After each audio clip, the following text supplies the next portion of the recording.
Hi guys, it's Omer from MMOHut.com, and I'm doing another quick weekly recap of MMO news and announcements of the week ending August 19th, 2012. And as you can see from the video playing in the background, the first piece of news we'll take a look at this week has to do with Vanguard. The news is that on August 14th, Sony Online Entertainment announced that Vanguard officially relaunched as a free-to-play game worldwide. For those that haven't heard of Vanguard, Saga of Heroes, it's a fantasy MMORPG originally released back in early 2007 as a subscription-based game. It's the latest pay-to-play game gone free-to-play, and I suspect this trend will continue into the future. I mean, just a few weeks ago we had Star Wars, The Old Republic announced its intentions to go free-to-play, so this trend is definitely still alive. And like other Sony games, Vanguard will have two tiers, free and gold, with gold costing $14.99 a month. Free users, though, are limited to what races and classes they can play, and other restrictions as well. As always, though, it's neat to see more and more pay-to-play games drop their subscriptions. Next up on August 14th, Killer Combo announced a major update to their side-scrolling action MMORPG Elsword, which will increase the game's level cap to 60, introduce new ninja costumes, and add 3 new dungeons to the game. The biggest update, of course, is the new level cap, and to celebrate the launch for this update, the game will run a series of ninja-themed events. Up next, also on August 14th, Netmarble will announce that their new title, District 187 Sin Street, will begin its closed beta testing on September 18th.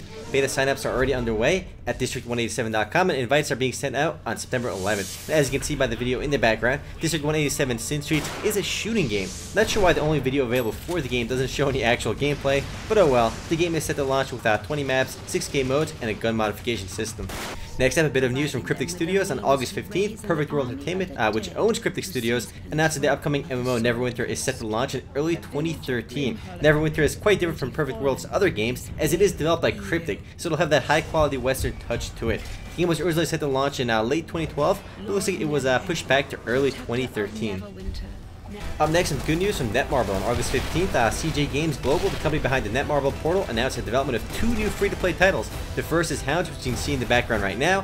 Hounds is a role-playing shooter. It's supposed to be different than other shooting games. It is aimed to blend transitional RPG and third-person shooter elements to offer 5 modes of gameplay with endgame raiding and PvP. The second title they announced is Monarch, which is a strategy-based MMO. Now, it doesn't look quite strategy-esque, as you can see in the video, and actually looks more like Dynasty Warriors with all the dudes on the screen. Now, both games are under development with no release schedule currently available, so it could be a while before either game actually launches. It is good to see Netmarble releasing more games in North America, though. Next up on August 16th, Air Games released a video showcasing the warrior in the newest upcoming fantasy MMORPG DK Online, which I can only assume stands for Donkey Kong Online, but somehow I doubt that it stands for Donkey Kong. Pretty sure it's actually Dragon Knight Online. I can't be the only one that thought DK Online meant Donkey Kong Online when they heard DK. But yeah, you can see some of the warrior gameplay in the video in the background. No word on when DK Online will begin beta testing, but the game is already accepting closed beta signups for its game on the official website.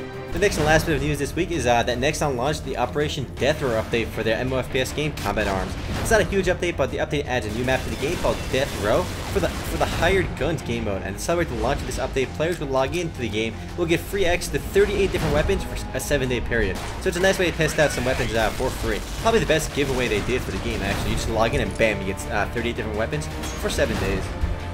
Well, that's it for MMO news, but as for games coming soon, we only have one game to look at, and that's Night Age from Joymax, which just released its newest gameplay trailer you're seeing right now. The game is set to begin its open beta testing on August 28th, and for those that are really eager to try the game out, the client is already available for early download. But again, open beta begins on August 28th. But anyway, guys, that's it for MMO news and announcements of the week ending August 19th, 2012. Now, if you want to read about or learn more about any of the news mentioned in this video, simply head on over to MMOHut.com/news. And if you want to discuss any of these videos, simply head on over to MMOHut.com/forums. Anyway, guys, this is Omer, signing off.